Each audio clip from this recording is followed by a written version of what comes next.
Ang tokwa talaga. Anak ng tokwa talaga. Grabe talaga tong asong to.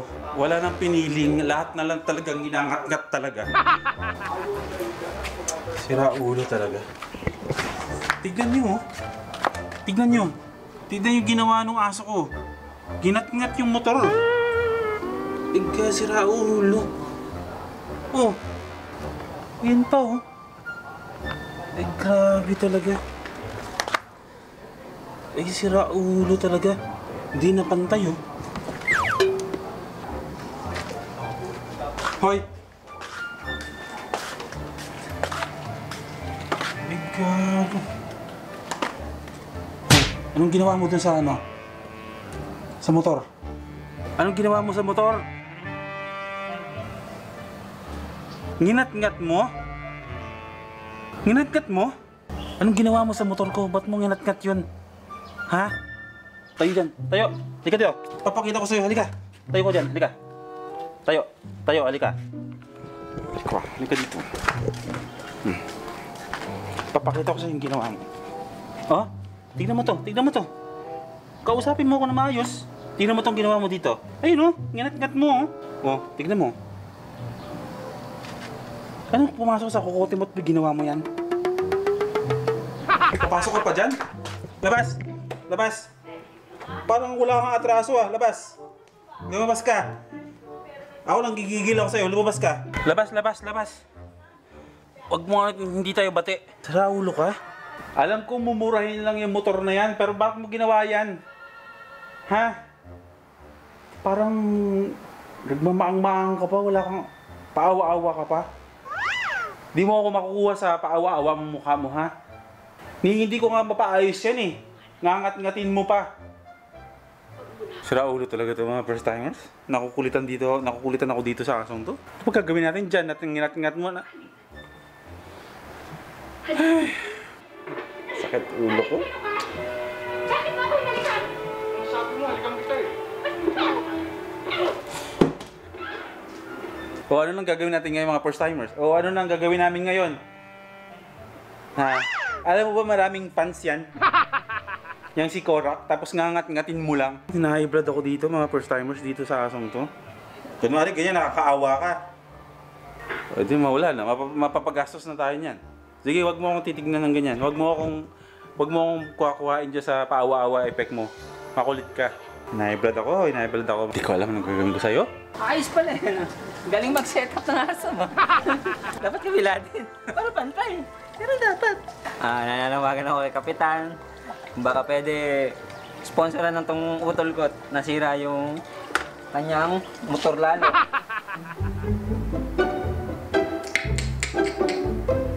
Di ko alam anong gagawin ko sa'yo.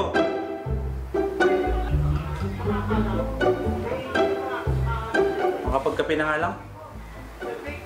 Upahan kita. Huwag mo akong titig-titigan dyan ng ano. Iniingatan ko yan tapos gagawin mong ano. Chewing gum. Makapagkape na nga lang muna. Imbis na pahinga ko ngayon. Wala. Mapapa-edit tayo na wala sa oras sa'yo. Pero maraming salamat sa'yo, Beagle. Meron tayong content ngayon. Ikaw ang content ko ngayon. Abnormal ka talaga. Gagastos pa tayo ulit dyan, pampaayos. Pero ready ko yung laptop kasi edit ko to agad. Feeling niya sobrang kaklose niya lahat ng mga tao dito. Kaklose naman niya. Favorite naman siya, love naman siya. Pero nasobrahan. Parang nasobrahan na wala na siya sa lugar. Pag pumapasok dito sa loob ng bahay yan, umakit-akit dito sa sopa, umakit sa lamesa, dito sa center table. Pag hinabol mo, susuot dun kung saan-saan nasulok para hindi siya makalabas. Nangungusumi ako, tumataas yung high blood ko, Beagle. 30 plus na ako, Beagle.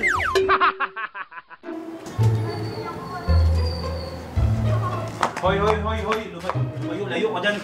Lumayo ka dyan. Doon ka. Doon! Huwag ka muna lalapit sa akin, ha? Doon ka, doon! Bago kita ibenta.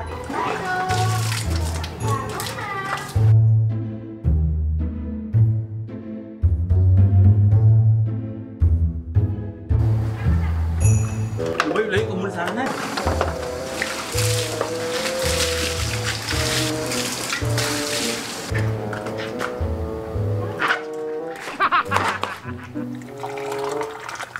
Bigla ako na aligaga.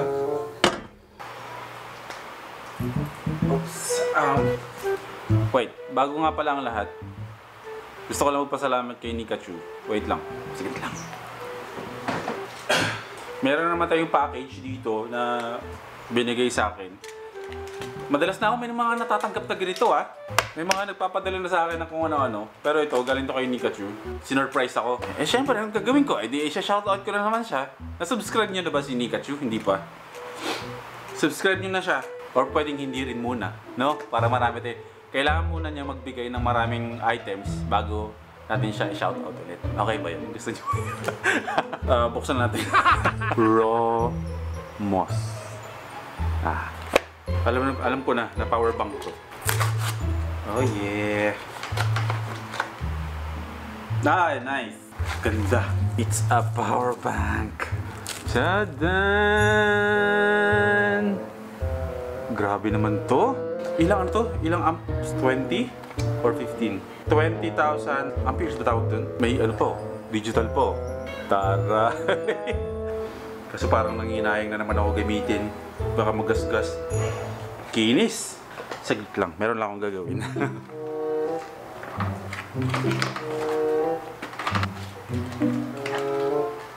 Bubutasan ko lang.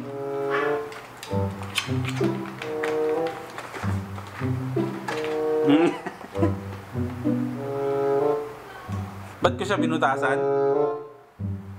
Wala lang, ibabox ko lang.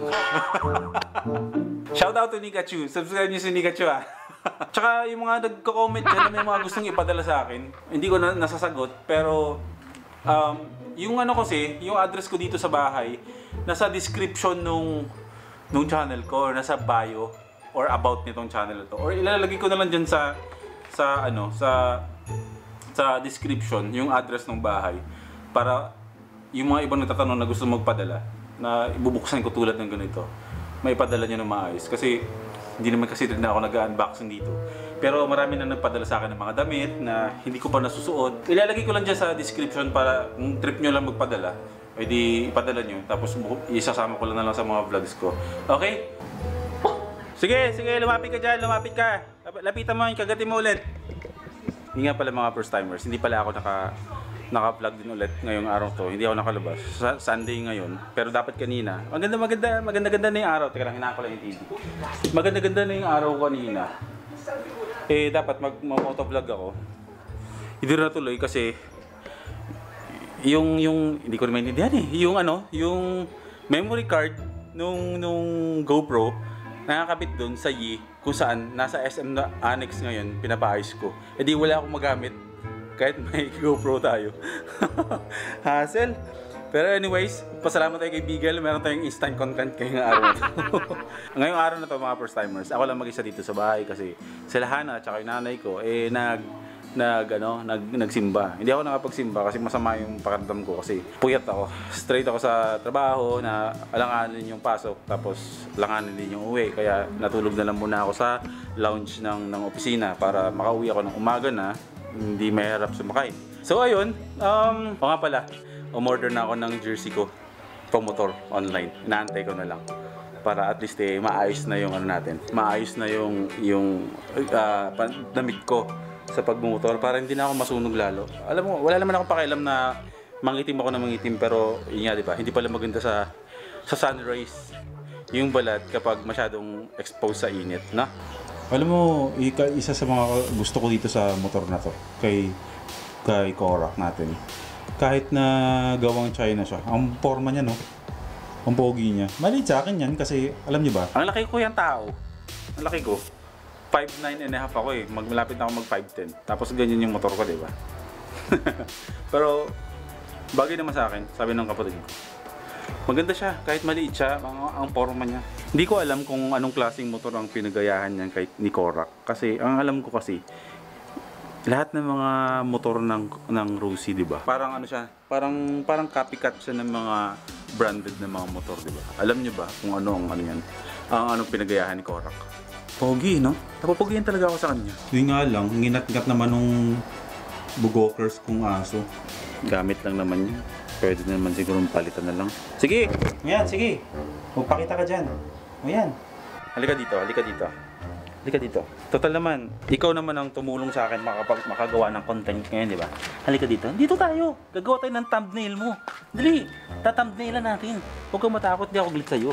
Nanggigigil lang ako sa'yo eh. Ha? Gusto ko, ikaw ang thumbnail ko dito. Tapos, siguraduhin mo mag-hit to ha. Umabot to ng 100,000 views ha. Para makabili tayo ng bagong motor. Ha? Kinig ka sa akin ha.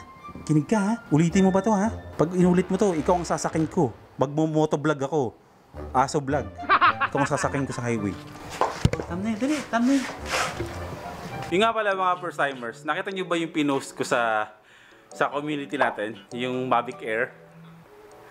Akala nyo, kinuha ko lang kung saan yung picture na yun, pero ang totoo nun, yun yung magiging drone natin. Inaantay na lang ako doon. Yung bayad na lang ang inaantay niya. Ibibigay niya sa akin. Kaibigan ko yun na drone operator talaga siya. Parang, tako, napakadami niyang drone. Kompleto siya sa drone. From pinakamaliit to pinakamalaking klase ng drone, meron siya. Kasi yun talaga yung trabaho niya. So, yung Mavic Air, binili niya, nagamit niya na 2 beses. So, nung nagtanong ako sa kanya kung anong klaseng magandang drone ang biling ko, nirefer niya yung Mavic Air. Tapos, sabi ko, ito yung budget ko, ito yung naipon ko. Sabi niya, sige, yung sa akin na lang ibibigay ko sa'yo. Sabi niya, yun na lang yung bilhin mo. Pag nakompleto nyo na yung pera, yun ang ibibigay ko sa'yo. Kasi kakabili lang daw niya. 2 beses na ginagamit. Ang dami niyang drone, promise. Sobrang galing. Siya rin yung may-ari ng kotse ko dati. Nung binili ko. So, kaibigan ko siya. Inaantay lang tayo. Tiwala lang. Magiging atin yung drone na yun. So, yun lang. Wala namang special today. Maliban sa winarak ng aso ko yung motor natin. Si Korak. Siguro i-edit ko na rin to para may upload ko na rin ngayon mismo. So, ayun lang guys, yung panahon gumaganda-ganda na, 'di ba? Gumaganda-ganda na yung panahon. Hindi na siya ulan ng ulan. Madilim yung panahon pero pwede naman lumabas na. So bukas, pupunta ako ng SM North. May pasok ko bukas sa ABS. Pero bukas, bago ako pumasok doon, dadaan muna ako ng SM North Annex. Mga lunchtime yan para makuha ko na yung action cam na pinagawa ko doon. Yung Xiaomi para makapag-vlog na tayo at makapag-setup. Tapos, nagpipigil pa ako bumili ng bagong helmet eh. Pero bibili ako ng bagong helmet. Siguro next week na or sa mga susunod na linggo para at least mas maganda yung helmet ko. Kasi lumang-luma na, medyo maluwag na nga, medyo nakakatakot na nga isipin na ganun pala ang helmet. Once na inaksidente ka na, dapat kailangan mo na magpalit ng helmet pala talaga. Totoo pala yun. Kaya yun, maraming salamat sa mga tips na binibigay nyo, mga sir. Kayong mga sanay na sanay talaga na sa pagmumotor. Ayun, patuloy nyo lang akong bigyan ng mga tips dyan sa comment section kung ano yung mga dapat kong gawin. Yung nga pala, may isa pa akong announcement mga first timers. Update vlog lang to. Kasi excited na ako kasi after 2 weeks or basta after 15th ng buwan na to, malaya na naman ako. May 2 weeks na naman akong walang pasok para, yan, rat-rat tayo sa vlog ulit. Sabi ko, magsisipag ako eh. Kaya magsisipag talaga ako, no? Gagandahan natin yung content na to. Babalik tayo kay Kuya Lito, babalikan natin siya. Hindi naman natin kailangan magtagal doon ng stay. Gagawa lang tayo ng content natin sa kanya. At least makapag-overnight tayo doon. Makakwentahan ko siya sa about buhay-buhay niya, di ba? Kung paano ba talaga yung pamumuhay ng isang mangingisda. Immersion ang tawag doon mga first timers. Yun ang term ng mga taga-EBS. Kapag yung isang tao or isang artista, kunwari, hindi naman ako artista, sample lang naman, na susubukan niyang mamuhay kung ano yung buhay ng isang tao. So, immersion ang tawag doon. Sana na-entertain kayo ngayong vlog na to, no? Kasi medyo buwisit ako dito sa asunto eh. Pero ganun pa man, thankful tayo. Meron tayong instant content dito dahil sa kagagawa nitong si Bigel. Meron akong isa-shoutout na channel ngayong araw na to. Wait lang ha. Meron lang isa-shoutout. Kasi, sabi ko nga sa inyo, hindi ako nag-shoutout ng basta-basta. Hindi naman sa nagdadamot ako mga first timers, no? Ang sina-shoutout ko ay yung, alam mo yun, yung mga channel na, alam mo na, may tawag dun eh. May potential, masipag. Yan ang requirements natin pag nag-shoutout ako ng channel, ha? Bibisitahin ko yung mga channel nyo. Kaya dapat may potential, masipag, yung dedicated talaga siya sa ginagawa niya. Yun ang mga isi-shoutout natin. Kaya kung gusto nyo ma-shoutout kahit konti pa lang tayo dito, sipagan nyo para i-shoutout ko kayo, no? Kasi meron dahilan kung bakit ko siya isi-shoutout ngayong araw na to. Pero yung dahilan na yan ay sa kanyo malalaman. Shoutout kay Marco Henerillo, isa siyang vlogger from South na nagsisimula pa lang siya. Pero nakitaan ko siya ng kasipagan talaga at yung content niya, ibang klase. Alam mong mayroon talagang potential na maging malupit na vlogger. Bisitahin niyo yung channel niya. Hindi ko kayo pinipilit na mag-subscribe mga first timers ha. Nasa inyo yan. Bisitahin niyo yung channel niya, ilalagay ko sa description, ilalagay ko sa end card itong nung vlog ko na to. Walang sapilitan. Kung gusto niyo panoorin niyo muna siya, tapos kayo ang mag-decide kung i-subscribe niyo siya. Okay? So yun mga first timers ha. Yun lang muna ang vlog natin ngayong araw na to. Ang pagngat-ngat na ng aso ko dito kay Korak natin. Diyos ko po. Sana na-entertain kayo at gumanda yung buhay nyo or nabwisiting kayo sa aso ko. Ngayon medyo kumakalma-kalma na ako.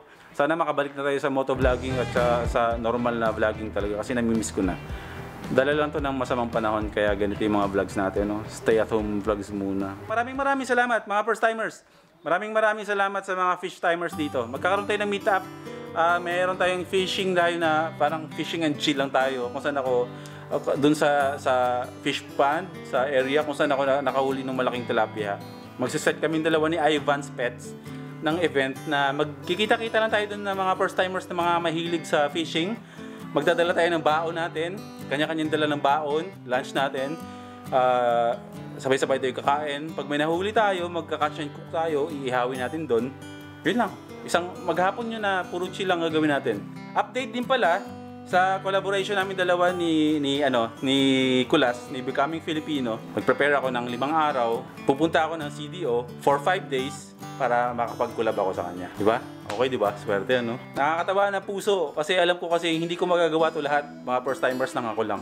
Malaking bagay yung binibigay nyo sa akin na inspirasyon. Yung mga magagandang mga comments nyo na nababasa ko dyan sa comment section. Hindi ko man ma-replyan ng lahat-lahat yan, pero at least tinatry kong pusuan yan lahat-lahat para i-appreciate, maramdaman nyo na appreciate ko yung mga comments nyo para sa akin.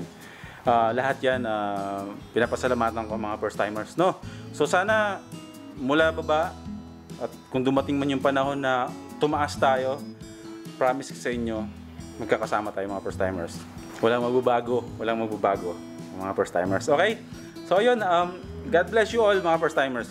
At saka sa mga bagong mga first timers at mga fish timers dito, dalawa na yun, naging nahati na kasi yung mga fish timers, ito yung mga first timers na mahilig sa fishing, kaya fish timers ang tawag ko sa kanila. So sa lahat ng mga bago dito ng mga first timers at mga fish timers, welcome home. Welcome na welcome kayo dito sa channel ko. Mag-enjoy lang tayo kasi ito lang naman yung silbi nung channel na to is pag-aaning kung ano yung mga kabigatan sa buhay. Alisin yung mga stress na nararamdaman natin. Pasayahin ang hindi masaya. Di ba? Mag-enjoy lang tayo dito. Kumbaga, good vibes lang itong channel na to. Walang kanigahan dito mangyayari. Okay? Maraming salamat sa suporta. Sobrang na-appreciate ko kayong lahat. Mahal ko kayong lahat, mga first timers, fish timers. Hanggang sa susunod na vlog natin. Kita-kits tayo. Like, comment, and subscribe. Huwag kakalimutan. Simula bukas ha, putol na yung credit card mo ha. Bawas yung baon mo sa school ha. Hindi ka muna lalabas sa mga barkada mo. Tigil-tigil muna yung pagbabarkada mo ha. Stay at home ka lang.